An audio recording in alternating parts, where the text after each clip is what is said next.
we should have spiritual love for each other. There should be a drishti of brother. So I must consider myself to be a brother soul. And there has to be this drishti that the one before me is a brother soul. And then there has to be this energy of spiritual love for each other. But the big question is, we have been in the experience of the non-spiritual kind of love for 63 births. And we have absolutely no sanskar of spiritual love. So we understand lust, we understand attachment, but we don't understand spiritual love. So the first thing is, what is spiritual love? What does it look like? What does it feel like? So first we have to have a template for that. And the reference point or the template for spiritual love is the love that Baba has for us. So how do we know what is spiritual love? So the only entity who is capable of spiritual love and who gives us the experience of what spiritual love is like is sweet Baba. And yesterday, there is a Kanya, and I was talking to her and I asked her, what do you like most about Baba? So she gave me a very beautiful answer. She said, I really like the way Baba talks to me. It is with so much love and respect. I have never heard anybody talk like this. And it was really very beautiful coming from her that Baba, the way Baba talks to us, the way Baba communicates with us is so full of love and respect. And that is one aspect of spiritual love. And you see, Baba is somebody who knows our whole journey. And Baba knows that we have a lot of not so pure sanskars right now. But still, Baba maintains his words, his vision of love and respect for us. That is spiritual love. And let us understand different aspects of spiritual love. So, first aspect of spiritual love is complete acceptance and respect, despite, knowing what sanskar the other one has or what they are like. So Baba says that one must have complete acceptance and respect for every brother's soul. But only when we receive this kind of love from Baba. Now you see, Baba is the ocean of love, ever flowing and radiating that love to us. But we have to sit and receive it. Don't we have to do that? If we don't receive it, if we don't invest our time and thought in it, then our heart can't be full of that love from Baba. And this is why it is very important to sit in the company of the ocean of love. So when we sit in meditations, when we sit with Baba, when we sit in Baba's remembrance, then we sit in the experience of Baba's love. So obviously Baba is always giving us that love. Baba is ever flowing that love towards us. But do we receive it? Even in the Murli, you see Baba speak so sweetly and respectfully and lovingly to us. But do we allow that Murli to resonate in our minds even after the Murli is over? So do we allow those words to, echo in our minds that Baba told me this, and Baba talked to me with so much love today? And this is how you receive love. And you see, I remember there was this one Mata, and she had a newborn, and whenever her child spoke something, or her child held her, or whatever the child did to her, she would keep remembering that all day and sharing it with others.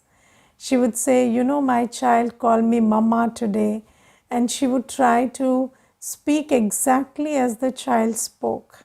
And this is how we internalize human love. But you see, we don't do that same thing with Baba. And if we do, of course, then our hearts must be very full of love. So Baba says, just sit in silence and recall how Baba speaks to us, what Baba talked to me today, and the way he looks at me or the way he speaks to me. And when you start thinking about these things, then your heart starts absorbing the love that Baba is giving you. And Baba says that when you have this connection, this relationship with the ocean of love, only then you become loveful, and only then can you have spiritual love for everybody else. So the reference point for spiritual love is Baba, and our capacity to have spiritual love for brother souls depends on how deep our relationship with Baba is and how much we are receiving that love from Baba. And you see, when Baba talks to us, he knows that we have so many sanskars, but still he talks to the pure, powerful self, the original self. And spiritual love means you talk and communicate with the soul, not with the sanskar.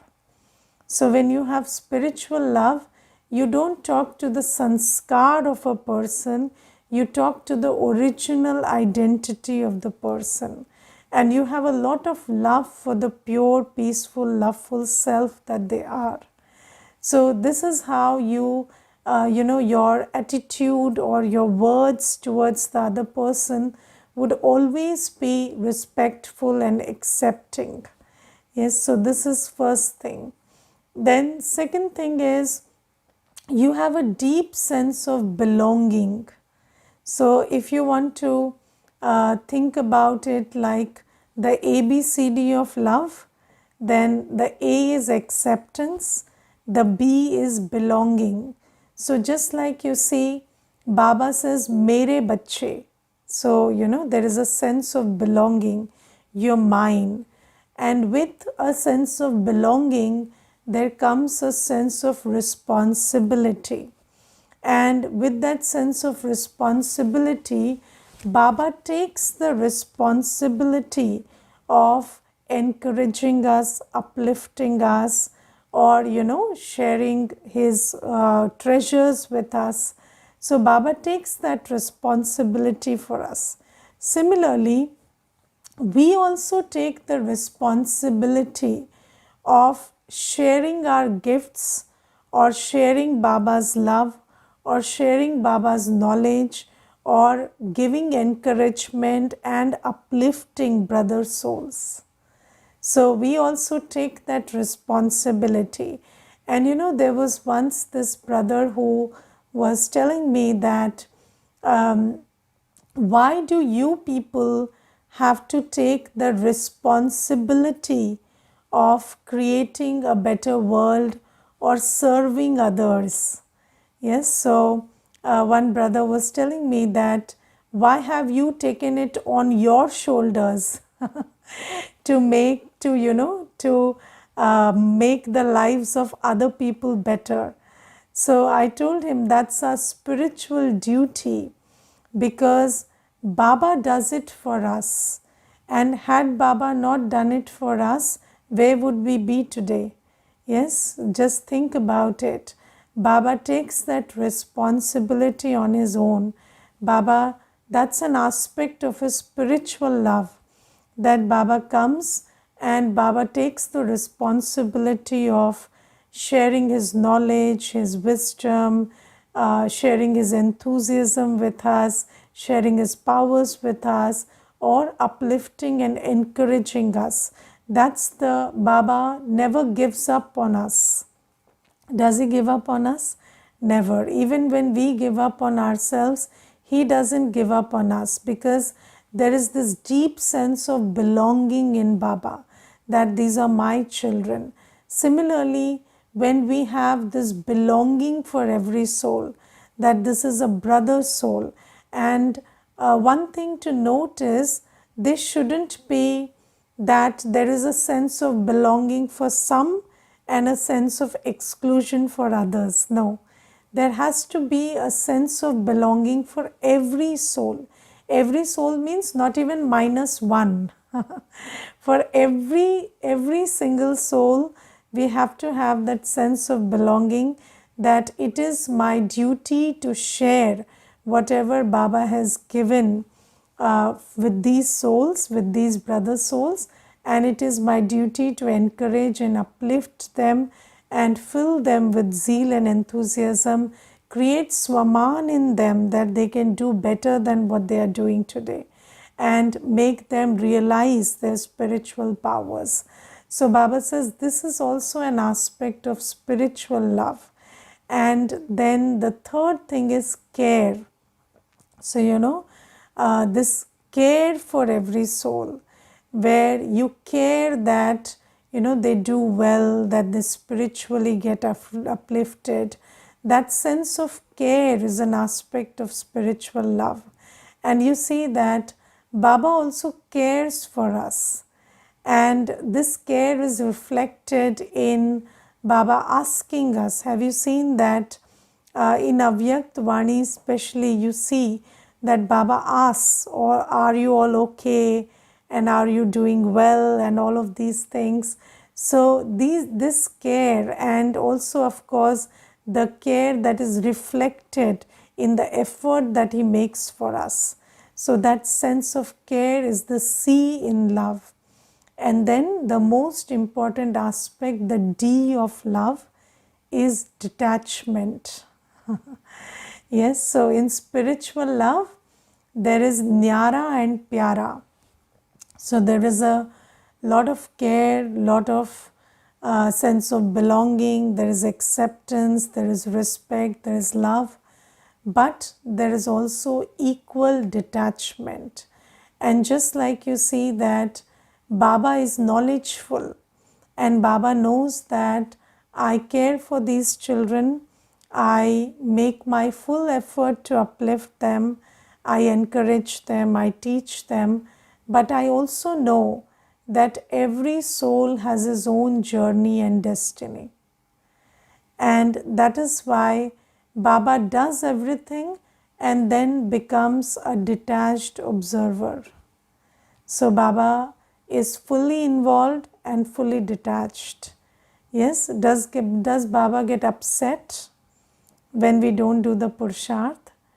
Does Baba feel sorrow when we don't do the Purusharth? Or does Baba, do you feel a sense of force in Baba?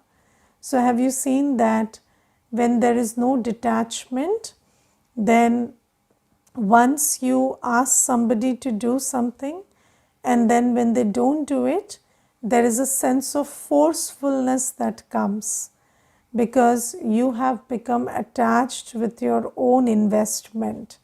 So if I have invested 2 hours in guiding somebody, and then they don't take that guidance, then the second time they come, there is a force in us that you have to do this. But do you feel that sense of force from Baba? No, Baba inspires, Baba teaches, Baba does everything for us, but Baba never feels sorrowful, Baba never feels disheartened, Baba never forces us. So, Baba inspires us in many words, but there is never a sense of force. And this comes with detachment. And Baba says that when you are spiritually full, then you are also knowledgeful, powerful.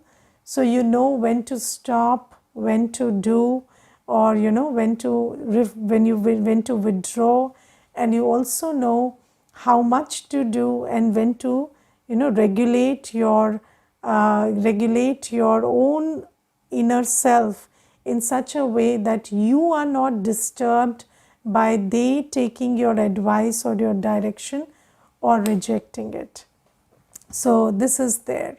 And you see, in my personal journey, I have felt this thing that when we have ego, we always feel that the only right kind of people that exist are the people who are like me. And anybody who is different from me is not right. So this is how ego comes up. And I have felt that in an ego based world, you have two people that exist for you, two kinds. One kind is those who are like you, and another kind is those who are not like you. And you keep judging all those who are not like you, and you have a lot of love for those who are like you. But that's an ego based approach. And basically, you see, every soul is unique, and every soul is very different from another soul. And we have no right to label anybody as wrong or different or this or that. And that the judgment that comes from it, that becomes a barrier to acceptance and respect. So when we become full with Baba's love, and when Baba's love melts all the ego in us, so you see that love is famous for transforming. It is said that love is the greatest power, and Baba's love, which is the most pure and powerful love that exists, it melts our ego. And when our ego melts, then we are able to see that every soul is different, but every soul is important, and every soul is unique, and every soul has virtues. And you don't judge them on the basis of the differences that are there in you and them, but you have a lot of respect and love for the uniqueness that they bring to this world drama. And this can only happen when you have very good yoga with Baba. And only when you understand, when you have this balance of acceptance, care, belonging on one side and detachment on the other, can you move along. Because what happens is, whenever we invest in a body conscious selfish world, so the body conscious world is characterized by selfishness, and we want something in return. So the selfish approach says that at least things should be reciprocated. So somebody should at least do what you're asking them to do. At least this much of return I should have.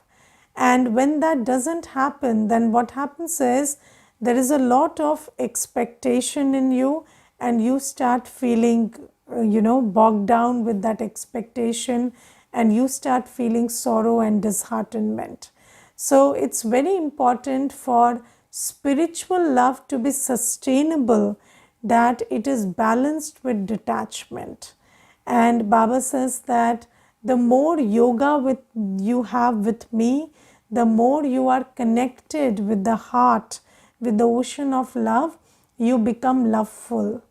And when you become loveful, then you also have spiritual love for everybody. So this is what Baba is asking us to have, brotherly drishti and spiritual love with every soul, which is a byproduct of having love with Baba. Because without the Father, the concept of brothers doesn't exist, does it? So if you don't know the Father, do you know that you are brothers to each other? No. You cannot have the identity or the relationship of brotherhood in the absence of having a relationship with the Father. So Baba says that when you have a deep relationship with me, then you have a brotherly spiritual love for each other. So this is what, and then Baba also talks about ego today. And Baba says that ego makes you look at the weakness of others, ego makes you defame others, and the beautiful aspect of ego is, ego doesn't make you see your own defects. Yes, so ego is like, ego, when you have ego, then all your weaknesses, your own shortcomings, your own, your own problems, your own, the qualities you lack in, they become your blind spot. You cannot see them, but you can see everybody else's defect. And you must have observed this phenomena in yourself. Ego makes you blind to your own defects and very open-eyed to other people's defects. And you start looking at other people's defects, you start thinking about them, you start, you start discussing it with others. And sometimes you also are so focused on other people's defects that you start defaming them. But Baba says all this is happening because you are not looking at your own defects. But the thing is, if you have ego, if you are body conscious and you have defects, then those defects manifest themselves in these kinds of actions. So when somebody is talking about somebody's shortcomings or somebody is defaming somebody, then these are actions which show that this soul has a lot of defects, and this is why they are looking at others' defects. So Baba says, those who have ego think that everybody else is bad and only I am good. But their actions talk otherwise. And actions speak louder than words. And when you start speaking ill of somebody, when you start defaming somebody, then those actions reflect that there is a lot of work that one needs to do inside. Otherwise, you wouldn't do these kind of actions which are against Srimad. So Baba says this is how ego works. Ego will tell you only you are good and all others are bad. And ego will also tell you that you have the right to put everybody down, you have the right to defame people, you have the right to, look at others' defects. So just take a simple example. Have you seen that sometimes parents, teachers, they take the privilege of insulting children before others? Yes, so they would just, talk ill about their own child or their own student in front of a whole class, or they would just, insult them or defame them. and talk ill about them in front of others. And what gives them that right? The right, that right is given by ego. So ego makes you so self-centered, and ego makes you so entitled. The one aspect of ego is this sense of entitlement, and you feel so entitled that you think that you have the right to speak ill about somebody, you have the right to soil somebody's image, you have the right to defame somebody. But all this entitled behavior, this shows that there is a lot of defect inside you. And it is very important that we do subtle checking of our own selves, because sometimes Baba asks us to check and change ourselves, and we do that. It's not that we don't do that. We check ourselves, we change ourselves, but we don't do subtle checking. We do very ego based checking. So let me give you an example of ego based checking vis-a-vis subtle checking. So there's this one mata, and she was beating up her child badly. And then I asked her, why are you beating him up? So she said, it's for his own good that I'm beating him up. So I said, but Baba has asked us that you do not raise your hand over the child. You can punish them in other ways, like you take away their facilities or something, but don't raise your hand, that's violence. So then she said, but you see, as a mother, you have to do that. So you see, and when she submits her chart in the night, she wouldn't enter that as giving sorrow, or she wouldn't enter that as an aspect of anger, because when you do ego based checking, then you dismiss all those actions in the day which you think you are entitled to because of your role, your position, or who you are, and you literally forget the law of karma, that the law of karma doesn't consider what role you are in, what position you are in. The law of karma is equal for every soul. So whatever position you are in, whatever conditions you are in, if you are going against Srimad, if you are defaming somebody, looking at somebody's defects, or listening to somebody's defamation, these are pap karma and they will be counted as pap karma. But ego makes you very unaware of your own defects, and the biggest defect you have is you have a lot of ego and a sense of entitlement, that you are entitled to do all these wrong karma in under the guise that you are doing it because of your position or because of your responsibility. So Baba says that you have to be very careful about this one. Be very careful about checking your own ego in a very subtle way and removing your own defects, and never look at anybody's defects, never look at anybody's shortcomings, because Baba says you look at what you can change. Can you change anybody's weaknesses by looking at them? No. You can change everybody's weaknesses by yourself being powerful. And a very good example that Baba gives us today is that when you go to a temple, then there is a deity in the temple, and that deity is not even a live deity. That is the image of a deity. But even in the image of the deity, there is the attraction of purity. And because of that attraction of purity, when the soul goes in front of the deity, then they become aware that I am vicious, and they speak with their own mouth. They say that you are great and I am vicious. But when they come out of the temple, they don't accept that. But in front of the deity, they realize that.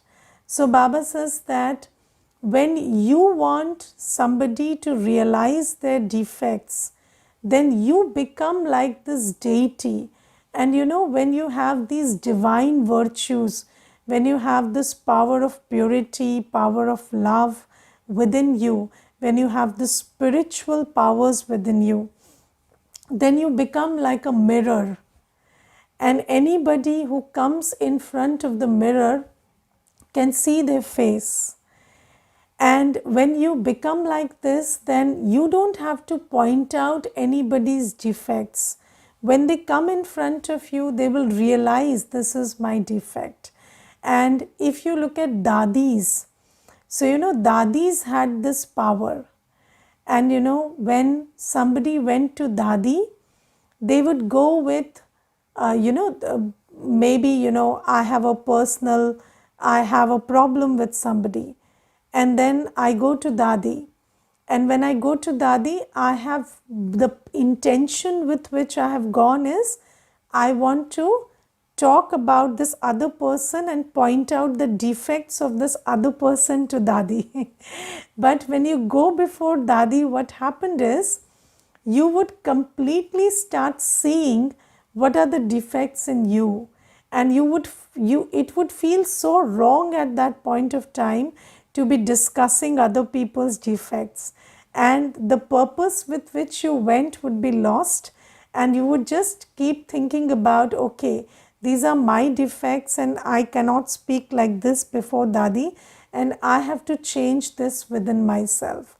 So that is how you actually relieve somebody of their defects, by being this image of purity. This image of purity which works like a pure mirror, in which everybody is able to see their face properly and see how virtuous or vicious they are, and then they are self-motivated to change them. And Baba says that in this one birth, we have to change from tamo pradhan to sato pradhan, and it's not a small journey. So how will I change from tamo pradhan to sato pradhan? Will I change from tamo pradhan to sato pradhan by looking at other people's defects and discussing them, or will I change from tamo pradhan to sato pradhan if I look at my defects and take light and might from Baba and change them? So Baba says, maintain a brotherly drishti with everyone, have acceptance for each one. Do not look at their defects, look at their good points, look at their virtues, and for yourself, go within, check yourself properly, and with checking, change also. And how do you change? In silence, connect with Baba, take power and virtues from Baba, which will fill those gaps which are there within you, in which the defects lie. So when those gaps of virtues and powers are filled, then there are no gaps which hold those defects, so those defects will also go away. So this is Baba's teaching for today. Om Shanti.